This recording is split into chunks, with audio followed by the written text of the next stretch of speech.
Ano ang dapat nating maging kalagayan sa panahon ng mga pagsubok at kahirapan sa buhay? Santiago 1:2-3.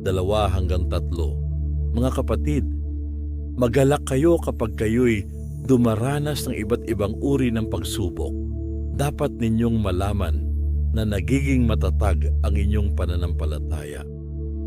Sa pamamagitan ng mga pagsubok, Roma 12:12. Magalak kayo dahil sa inyong pag-asa. Magtiyaga kayo sa inyong kapighatian. At palaging manalangin. Habakuk 3:17-18.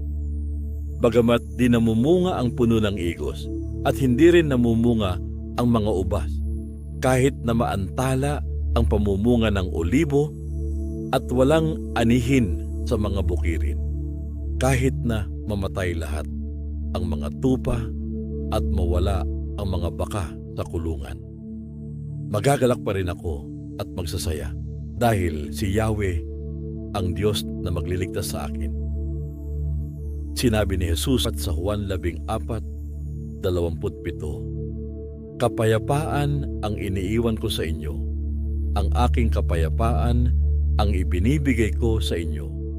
Hindi ito katulad ng kapayapaang ibinibigay ng mundo. Huwag mabagabag ang inyong kalooban at huwag kayong matakot." Pilipos 4:6-7. Huwag kayong mabalisa tungkol sa anumang bagay. Sa halip, hingin ninyo sa Diyos ang lahat ng inyong makailangan. Sa pamamagitan ng panalangin, may pasasalamat at ang kapayapaan ang Diyos na hindi kayang maunawaan ng tao. Ang siyang mag-iingat sa inyong puso at pag-iisip.